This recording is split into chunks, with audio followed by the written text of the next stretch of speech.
بڑی بات یہ ہے کہ رسول اللہ صلی اللہ علیہ وسلم نے جب کسی چیز کے بارے میں ہمیں بتا دیا تو پھر ہمیں اس کی حکمت سمجھ میں نہ بھی آئے تو ہمیں بس اس پر ایمان لانا چاہیے۔ تو دجال کے فتنے سے بچنے کے لیے اگر کوئی جمعے کے دن اس کا اہتمام کرتا ہے تو انشاءاللہ اس کو فائدہ ہوگا۔ دجال کے فتنے سے بچنے میں سرسری غور سے ایک بڑی حکمت یہ معلوم ہوتی ہے کہ اللہ تعالیٰ نے بڑے بڑے قدرت کے اپنے نمونے دنیا میں دکھائے ہیں، جیسے اس میں خضر علیہ السلام کا واقعہ آئے گا، اصحاب کہف کا واقعہ، ذوالقرنین کا واقعہ، کہ کیسی اللہ نے ان کے ہاتھوں پہ اپنی قدرت کو ظاہر کیا۔ تو یہ اللہ تعالیٰ کے مختلف کام ہیں، یاجوج ماجوج کا تذکرہ بھی آئے گا اس میں۔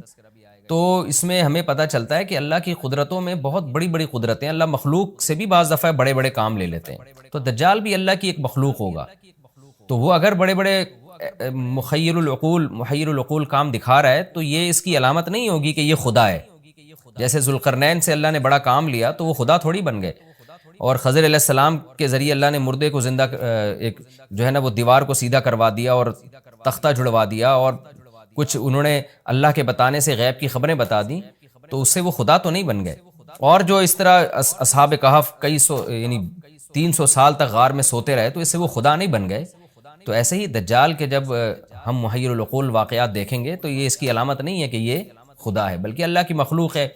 تو اللہ تعالیٰ نے جیسے پچھلے پیغمبروں میں ایسے واقعات رونما ہوئے اور مقصد لوگوں کی آزمائش تھا، تو دجال بھی لوگوں کی آزمائش ہی کے لیے آئے گا۔ اور بہت ساری حکمتیں ہیں جو علماء نے بیان کی ہیں۔ اچھا، یہ جو جمعے کے دن سورہ کہف پڑھنے کی فضیلت ہے، تو یہ جمعے کی رات کو اگر کوئی پڑھ لے تو بھی یہ فضیلت حاصل ہو جائے گی، تو کیونکہ روایات میں جمعے کی رات کا بھی تذکرہ ملتا ہے اور جمعے کا بھی تذکرہ ملتا ہے۔ الحمدللہ الذی، تمام تعریفیں اس اللہ کے لیے ہیں، انزل علی عبدہ الکتاب، جس نے اپنے بندے پر کتاب کو نازل کیا، ولم یجعل لہ عوجا، اور اس کتاب میں اس نے کوئی کجی نہیں رکھی۔ یہ قرآن کا کمال ہے، آپ الحمد سے لے کے والناس تک پڑھیں، 2 اور 2 4 کی طرح اس کی آیتیں اور اس کے مضامین سمجھ میں آتے ہیں۔ قرآن کے علاوہ کوئی بھی مذہبی کتاب آپ پڑھ لینا تو آپ کو سمجھ میں نہیں آئے گی کہ یہ کیا کہا جا رہا ہے اس میں، اور وہ باتیں نیچر کو اپیل بھی نہیں کریں گی، اور انسان وسوسوں کا شکار ہو جائے گا اور مصیبت میں پڑ جائے گا۔ لیکن قرآن کے دعوے کتنے واضح ہیں، اور دعووں میں تناقض نہیں ہے۔ قرآن نے کہا خدا ایک ہے، ہر جگہ یہی کہا کہ ایک ہے۔ محمد صلی اللہ علیہ وسلم کو کہا کہ نبی ہیں، بشر ہیں نبی ہیں، تو بشریت کو ثابت کیا قرآن نے۔ جہاں نبی صلی اللہ علیہ وسلم سے اوٹ پٹانگ معجزوں کا مطالبہ کیا گیا تو بتا دیا گیا میں بشر ہوں۔ ایک ہی دعویٰ رہا ہے مسلسل شروع سے آخر تک، اور آخری نبی ہونے کا جب دعویٰ کیا گیا تو آخری ہی، یہ نہیں کہ پھر قرآن میں اشارے دے دیے ہوں کہ کوئی اور نبی بھی آئے گا۔ تو تناقض نہیں ہے قرآن میں، نماز کو فرض کیا تو نماز فرض ہے۔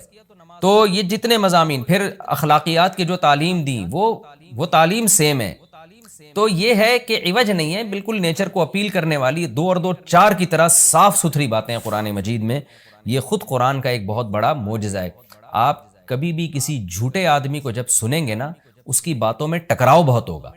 میں ایک دفعہ تحقیق کر رہا تھا، یہ منکرین حدیث جو ہیں جنہوں نے کہا دعویٰ کیا کہ حدیث حجت نہیں ہے، تو ہمارے شیخ حضرت مفتی رشید احمد صاحب رحمہ اللہ تعالی نے اصل الفتاویٰ کی 2 جلد میں ان کے خلاف بہت کچھ لکھا ہے۔ تو اس میں ایک بڑی دلچسپ بات یہ تھی کہ جب یہ منکرین حدیث کا جو بانی ہے نا، پرویز نام تھا اس کا، پورا نام اس وقت ذہن میں نہیں ہے، تو اس کی کتابوں سے حضرت نے تناقض نکالا۔ مفتی رشید احمد صاحب رحمۃ اللہ علیہ نے تناقض کیا نکالا؟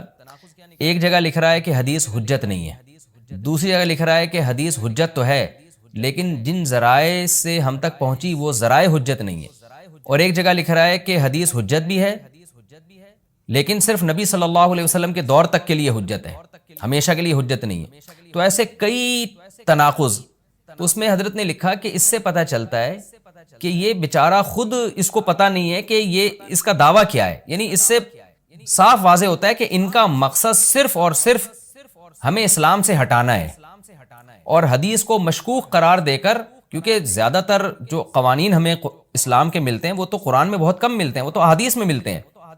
قرآن تو زیادہ تر عقیدے کی بات کرتا ہے، آخرت کے تصور کو ہماری نظروں میں اجاگر کرتا ہے، اخلاقیات سکھاتا ہے، مسائل فقہی مسائل وہ تو زیادہ تر احادیث میں ہے، اسلامی قانون جسے ہم کہتے ہیں۔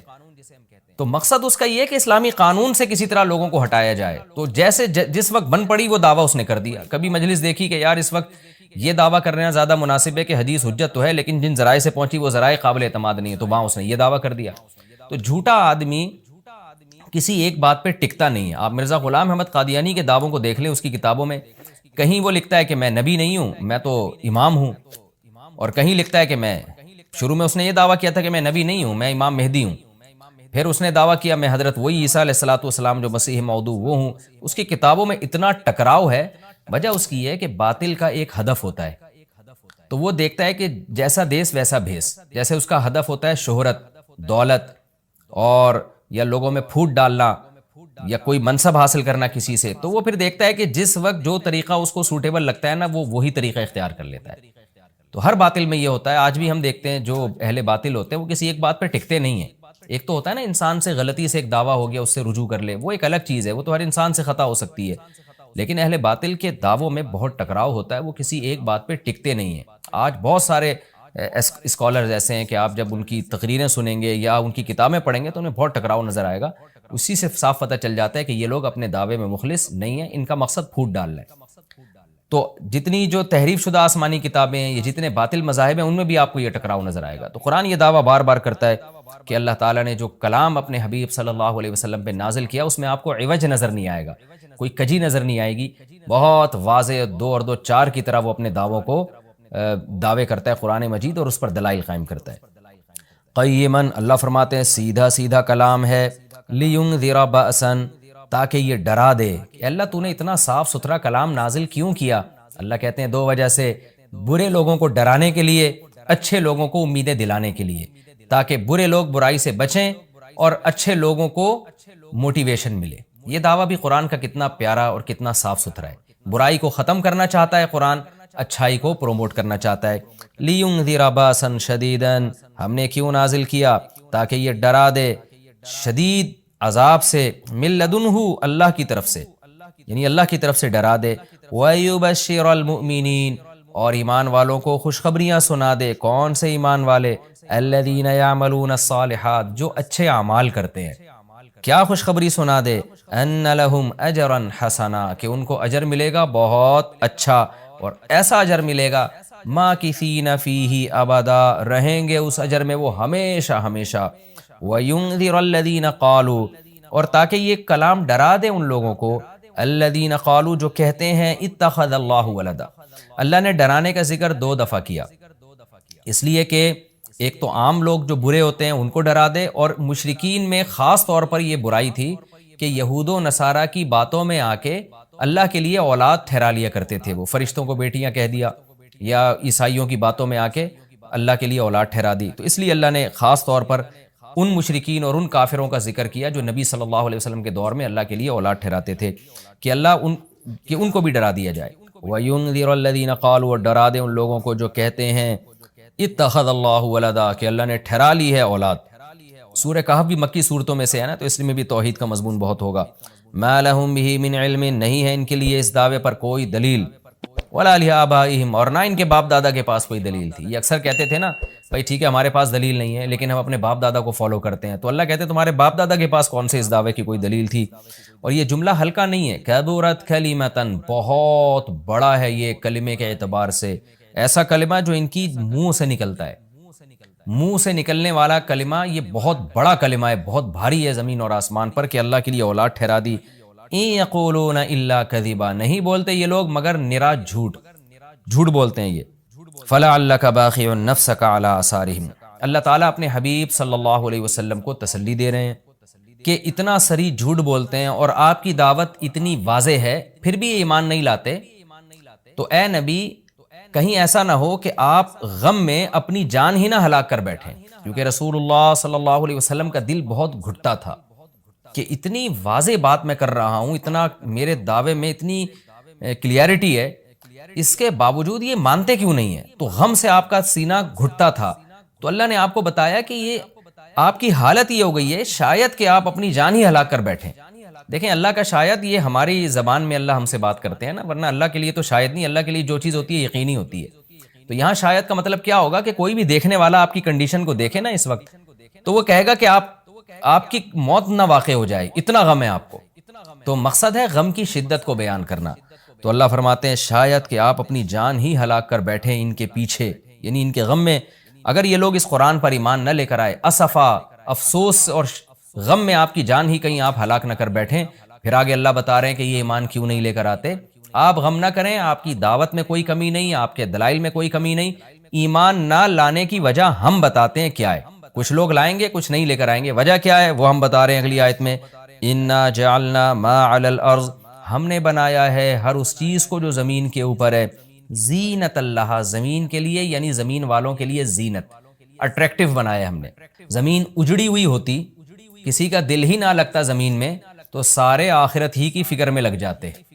لیکن زمین میں اٹریکشن ایسی پیدا کر دی ہے کہ یہ اللہ سے غافل کرتی ہے، حق سے دور کرتی ہے. ہر آدمی اس زمین کی زینت کو حاصل کرنے کی کوشش کرتا ہے. زینت وہ چیز ما یتزین، جو مزین ہوتی ہے اور جس کی طرف انسان کی اٹریکشن ہوتی ہے، چاہے حقیقت میں وہ اٹریکشن کے قابل ہو یا نہ ہو. جیسے گندگی کا ڈھیر ہے، اٹریکشن نہیں ہوتی، لیکن آپ نے اس کے اوپر ایک خوبصورت ململ کا کپڑا ڈال کے خوشبو چھڑک دی تو اب وہ دیکھنے میں بھلی لگنے لگے گی.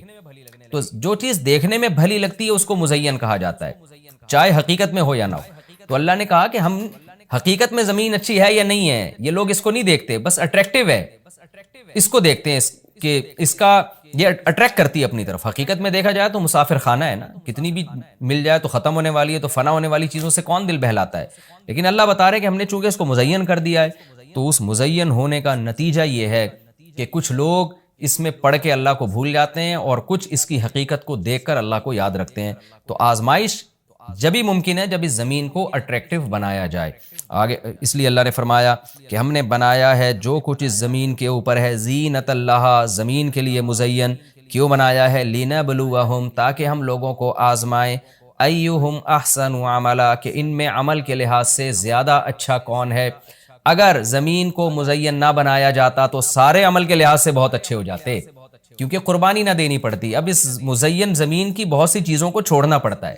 نماز کے وقت دکان چھوڑنی پڑتی ہے، اور صدقات و خیرات کے وقت مال کی قربانی دینی پڑتی ہے، اور جو شریعت کے جتنے بھی احکام ہیں تو جاہ کی قربانی دینی پڑتی ہے، منصب کی قربانی دینی پڑتی ہے. تو اللہ کہتے ہیں ہم نے چونکہ مزین بنا دیا تاکہ ہم لوگوں کو آزمائیں. تو ظاہر ہے جب آزمائش ہوتی ہے تو اے نبی کچھ لوگ کامیاب ہوتے ہیں اور کچھ لوگ ناکام ہوتے ہیں. تو آپ چاہتے ہیں کہ ساری دنیا ایمان لے آئے، سارے نیک بن جائیں، یہ آپ کی چاہت پوری نہیں ہو سکتی، کیونکہ امتحان میں 100% لوگ کامیاب عام طور پر نہیں ہوا کرتے. وَإِنَّا لَجَاعِلُونَ مَا عَلَيْهَا صَعِيدًا جُرُزًا، اور یاد رکھو جو کچھ زمین کے اوپر ہے ہم اس کو بنانے والے ہیں چٹیل میدان. یعنی اللہ نے جب یہ کہا نا کہ زمین کے اوپر کی چیزوں کو ہم نے مزین کر دیا، تو آگے نافرمانوں کو ایک دھمکی بھی دے دی ہے کہ تم جو اس میں پڑھ کر ایمان سے اور نیک عمل سے غافل ہو رہے ہو کہ بھئی اتنی اٹریکشن ہے، تو اس کا ایک دوسرا پہلو بھی ہے. وہ پہلو کیا ہے؟ چٹیل میدان بن جائے گی، سب تباہ و برباد ہو جائے گا. یعنی ایگزامینیشن ہال میں جب جو نعمتیں آپ کو دی جاتی ہیں وہ ہمیشہ کے لیے تھوڑی دی جاتی ہیں، وہ تو اس وقت تک کے لیے دی جاتی ہیں جب تک امتحان چل رہا ہے، اس کے بعد وہ لے لی جاتی ہیں واپس. تو اسی طرح اللہ اس زمین کو ختم کر دیں گے، اور تب پوری ترقی، جو انسان کی جتنی بھی ترقی ہے زمین میں اور کائنات میں، ساری زمین بوس ہو کے ختم ہو جائے گی. اور اللہ تعالیٰ جس مقصد کے لیے انسان کو پیدا کیا گیا اس مقصد کے بارے میں انسان سے سوال کریں گے. ام حسبت ان اصحاب الکہف والرقیم، قرآن نے یہ کچھ تمہید بیان کی کہ یہ دنیا آزمائش کے لیے اور سب کچھ ختم ہو جائے گا، جو قرآن کا اصل مقصود ہے. اب قرآن ایک واقعے کی طرف آتا ہے. مشرکین مکہ یہود و نصارہ سے بہت سی چیزیں سنا کرتے تھے، اور یہود آ کے ان کو چپکے چپکے گائیڈ کرتے تھے کہ جس نے نبوت کا دعویٰ کیا ہے نا تم ان سے یہ سوال پوچھو، تم ان سے یہ سوال پوچھو. پھر یہود دیکھتے تھے کہ ہماری تورات کے مطابق جواب ملتا ہے کہ نہیں ملتا. تو ان کا یعنی خیال یہ تھا کہ محمد صلی اللہ علیہ وسلم جواب نہیں دے پائیں گے تو ہم بتائیں گے دیکھو ہماری تورات میں تو یہ لکھا ہے، اگر یہ اللہ کے نبی ہیں تو یہ تو ہر آسمانی کتاب یہ واقعہ بیان کرتی ہے، تو قرآن کیوں بیان نہیں کر رہا. تو یہودیوں نے آ کے مشرکین مکہ سے کہا، مشرکین مکہ نے نبی صلی اللہ علیہ وسلم سے سوال پوچھا. ان میں 3 سوال تھے. ایک روح سے متعلق جس کا سورہ بنی اسرائیل میں جواب دے دیا گیا، ایک حضرت ذوالقرنین سے متعلق کہ وہ کون سا بادشاہ تھا جس نے پوری دنیا پہ حکومت کی ہے، ان کا تذکرہ اللہ نے قرآن میں بیان کیا، اور ایک اصحاب کہف کے بارے میں. تو اب قرآن ان کے واقعے کو بیان کر رہا ہے. ام حسبت ان اصحاب الکہف والرقیم کانوا من آیاتنا عجبا، اے نبی آپ یہ سمجھتے ہیں کہ اصحاب کہف اور جبل والے، پہاڑ والے لوگ، غار اور پہاڑ والے لوگ کیا ہماری نشانیوں میں سے بڑی عجیب نشانی تھے؟ کیا آپ یہ سمجھتے ہیں؟ یعنی یا تو اس کا جواب یہ کہ واقعی یہ نشانی تھے، یا یہ کہ یہ اتنی بڑی نشانی نہیں تھے جتنی بڑی اس کائنات کو بنا دینا بڑی نشانی ہے. اذ اول فتیتو، اللہ نے اس واقعے کو بیان کیا، اس وقت کو یاد کرو جب چند نوجوانوں نے ٹھکانہ پکڑا الی الکہف، ایک بڑے غار کی طرف. فقالو، پھر کہنے لگے. اب دیکھیں قرآن جب واقعہ بیان کرتا ہے نا تو سوال تو مشرکین نے اصحاب کہف کا پوچھا تھا، بتا دیا جاتا بھئی ایک زمانے میں اصحاب کہف تھے، جو مشرک بادشاہ تھا جس کے ظلم سے تنگ آ کے وہ علاقہ چھوڑ کے چلے گئے، اور 300 سال غار میں رہے، اور پھر 300 سال کے بعد واپس آئے، اور لوگوں نے پھر بڑی عقیدت کی، محبت کی، بس اتنا کافی تھا۔ لیکن قرآن واقعہ اس انداز سے بیان کرتا ہے کہ اس میں اسباق ملنا شروع ہو جائیں، ہمیں اس میں اسباق ملنا شروع ہو جائیں۔ اب دیکھیں شروع کیسے کیا جا رہا ہے۔ کیا تم یہ سمجھتے ہو کہ اصحاب کہف کا واقعہ کوئی عجیب واقعہ ہے؟ یعنی اللہ کے لیے تو کوئی عجیب نہیں ہے، یعنی انسانوں پر گویا اللہ تعجب کر رہے ہیں کہ اس واقعے کو تم عجیب سمجھ رہے ہو، اور اس سے بڑے عجیب کام جو ہم نے کر دیے، پانی کے قطرے سے انسان کو بنا دیا اور اتنا بڑا نظام بنا دیا ہم نے کائنات کا، اس کو عجیب نہیں سمجھ رہے۔ تو یہ انسان کی بھی عقل ہے نا کہ ایک واقعہ عجیب و غریب ہو جائے تو اس پہ حیران ہو رہا ہوتا ہے، اور وہ پوری کائنات بن گئی اور انسان کا پانی سے وجود میں آ جانا، چونکہ یہ ہم اس کے عادی ہو چکے ہیں یہ منظر دیکھنے کے، تو یہ ہمارے نظر میں عجیب نہیں رہا، ورنہ حقیقت میں تو اس سے زیادہ عجیب کام اللہ کر چکا ہے۔ تو ایک تو سبق اللہ نے ہمیں یہ بتایا اس واقعے میں کہ یہ واقعہ اتنا عجیب نہیں جتنا اللہ کے دوسرے کام زیادہ عجیب ہیں۔ تو قرآن واقعہ بیان کرتا ہے اس انداز سے تاکہ ہمیں اس سے اسباق ملیں۔ اذ اول فتیۃ الی الکہف، نوجوانوں نے غار میں پناہ لی، فقالوا ربنا، اور کیا کہنے لگے، اے ہمارے رب، آتنا من لدنک رحمہ، تو دے ہمیں اپنی طرف سے رحمت، اور حیئ لنا من امرنا رشدا، ہمارے معاملے میں کوئی رشد کا انتظام کر دے، یعنی درستگی کا انتظام کر دے۔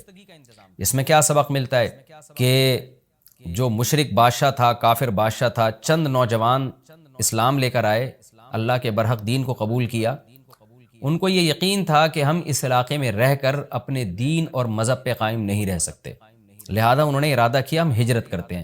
تو اب ہجرت کر کے جائیں کہاں؟ تو اللہ سے دعائیں مانگ رہے ہیں۔ اس سے کیا پتہ چلتا ہے کہ جب آپ کے لیے کسی علاقے میں رہ کر دین پر چلنا ناممکن ہو تو آپ پر لازم ہے کہ آپ اس علاقے کو چھوڑیں، ایک بات۔ نمبر 2، چھوڑ کر آپ اللہ پہ اعتماد اور توکل کریں کہ جس اللہ نے مجھے یہاں کھلایا وہ کہیں اور بھی کھلا سکتا ہے۔ نمبر 3، اللہ سے 2 قسم کی دعائیں مانگیں۔ نمبر 1، اے اللہ تو میرے لیے رحمت کا انتظام کر دے، یعنی اپنا رحم کر تاکہ تیری رحم کی وجہ سے ہمارے لیے معاملات آسان ہو جائیں۔ نمبر 2، تو ہمیں گائیڈ کر، حیئ لنا من امرنا رشدا کا مطلب سیدھا راہ دکھا، ہمیں بتا کہ ہم نے جانا کہاں ہے، کس ملک میں اسٹے کرنا ہے، سفر کیسے کرنا ہے۔ یہ بالکل ایسے ہی ہے جیسے موسیٰ علیہ الصلوۃ والسلام سے غلطی سے قتل ہو گیا، تو اب مدین سے جب نکلنا تھا، مصر سے جب نکلنا تھا تو راستہ معلوم نہیں تھا، تو وہاں بھی اللہ تعالیٰ سے موسیٰ علیہ السلام نے دعا مانگی کہ وَلَمَّا تَوَجَّهَ تِلْقَاءَ مَدْيَنَ قَالَ عَسَىٰ رَبِّي أَن يَهْدِيَنِي سَوَاءَ السَّبِيلِ، مجھے امید ہے میرے رب مجھے سیدھا راستہ دکھائے گا۔ تو جب انسان کو راستے معلوم نہ ہو، گائیڈنس نہ مل رہی ہو کہ جانا کہاں ہے، کہاں اسٹے کرنا ہے، تو ایسے موقع پہ اللہ سے سیدھے راستے کی دعا مانگنی چاہیے۔ تو یہاں بھی انہوں نے دعا مانگی کہ اللہ تو ہمارے لیے رحمت کا انتظام کر دے اور ہمارے لیے ہمیں گائیڈ کر دے کہ ہم نے جانا کہاں ہے، کہاں اسٹے کرنا ہے۔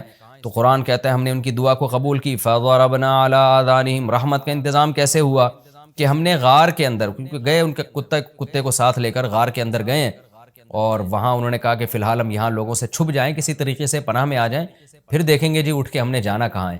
تو قتل کے خوف سے نکلیں اور غار میں جا کے آرام کیا، تو اللہ کہتے ہیں ہم نے ان کے کانوں پہ پردہ ڈال دیا، سلا دیا گہری نیند، سنین عددا، کئی سال تک، ثم بعثناہم، پھر ہم نے ان کو جگایا، لنعلم ای الحزبین، تاکہ ہم دیکھیں، جس کا نتیجہ یہ نکلا کہ ہم یہ دیکھنا چاہتے تھے ان دونوں میں سے کون سا فریق ایسا ہے احصیٰ لما لبثوا امدا، جو مدت کے اعتبار سے زیادہ کاؤنٹ کرنے والا ہے اس مدت کو، لما لبثوا، جس مدت تک یہ لوگ ٹھہرے۔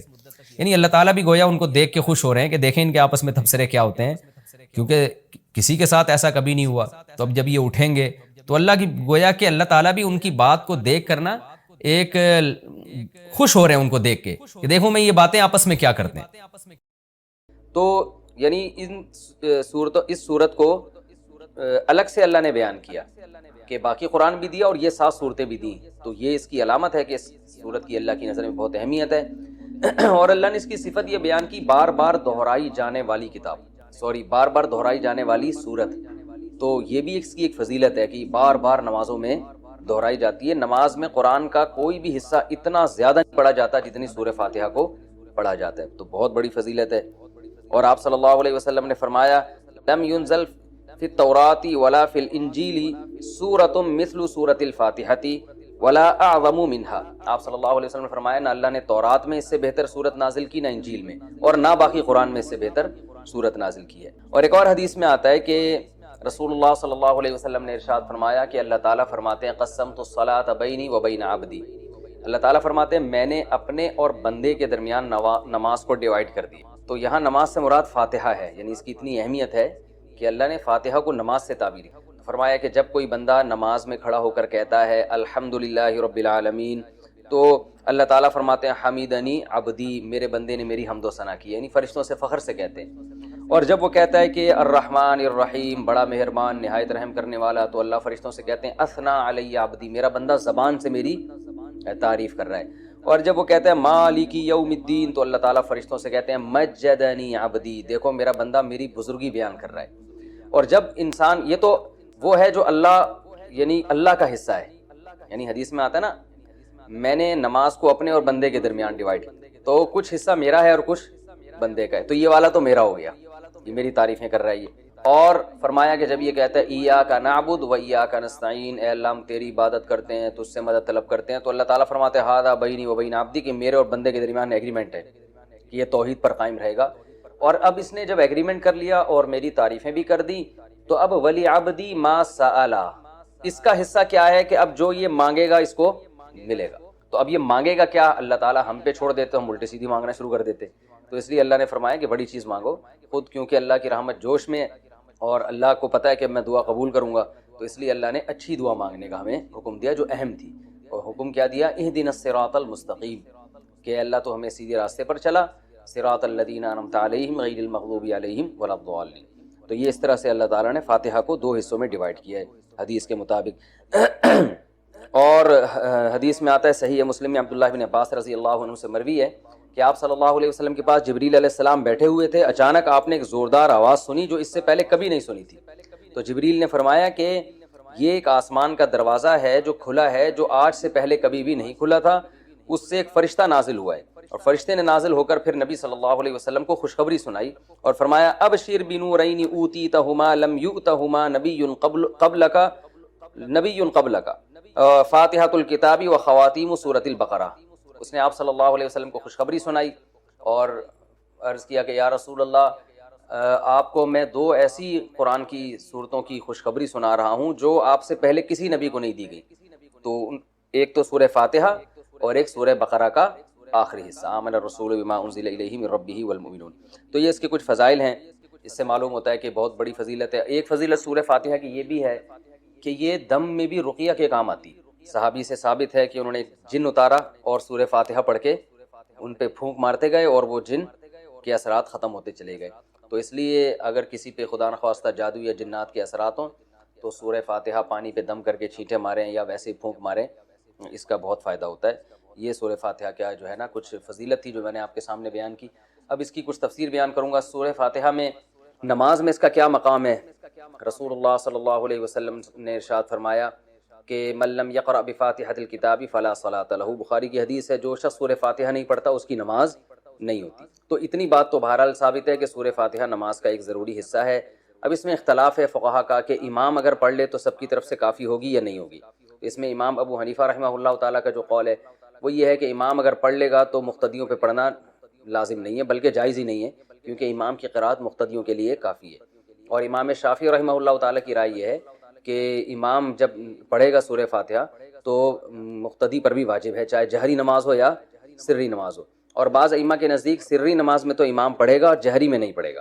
تو سب کے اپنے دلائل ہیں۔ امام شافعی رحمہ اللہ تعالیٰ کی دلیل ہے یہی حدیث کہ جو شخص فاتحہ نہیں پڑھتا اس کی نماز نہیں ہوتی۔ وہ کہتے ہیں اس میں تو یہ نہیں ہے کہ امام اور مقتدی کا فرق نہیں کیا گیا، لہذا سب کے بارے میں ہے یہ جو آیت ہے قرآن مجید کی، اذا قرئ القرآن فاستمعوا لہ، جب قرآن کی تلاوت کی جائے تو خاموشی سے سنو، تو وہ کہتے ہیں یہ جو ہے یہ جمعے کے خطبے کے بارے میں ہے، یہ اس کے بارے میں نہیں ہے نماز کے بارے میں، کیونکہ اس کے بارے میں تو صحیح حدیث میں آتا ہے کہ جو ہے وہ جب قرات کی جائے تو خاموشی سے، یعنی حدیث میں آتا ہے کہ جو فاتحہ نہیں پڑھتا اس کی نماز نہیں ہوتی۔ اور بعض ائمہ اس طرف گئے ہیں کہ سری نمازوں میں تو پڑھی جائے گی، جہری میں نہیں۔ جہری میں کیوں نہیں پڑھی جائے گی؟ وہ کہتے ہیں قرآن کی آیت ہے جب قرآن پڑھا جائے تو خاموشی سے سنو، اور سری میں اس لیے پڑھی جائے گی کہ یہاں قرآن زور سے پڑھا ہی نہیں جا رہا، تو خاموشی سے سننے کے بھی ہمیں حکم نہیں ہے، لہذا ہم جیسے چاہیں، یعنی ہم جو ہے وہ اسی حدیث پر عمل کریں گے جس میں آتا ہے جو فاتحہ نہیں پڑھتا اس کی نماز نہیں ہوتی۔ اور ایک حدیث میں یہ بھی ہے کہ صحابی نے پوچھا یا رسول اللہ ہم امام کے پیچھے ہوتے ہیں، تو آپ نے فرمایا اقرأ فی نفسک، کہ اس کو دل میں پڑھو فاتحہ کو، اگر امام کے پیچھے بھی ہو تو اس بیس پر بھی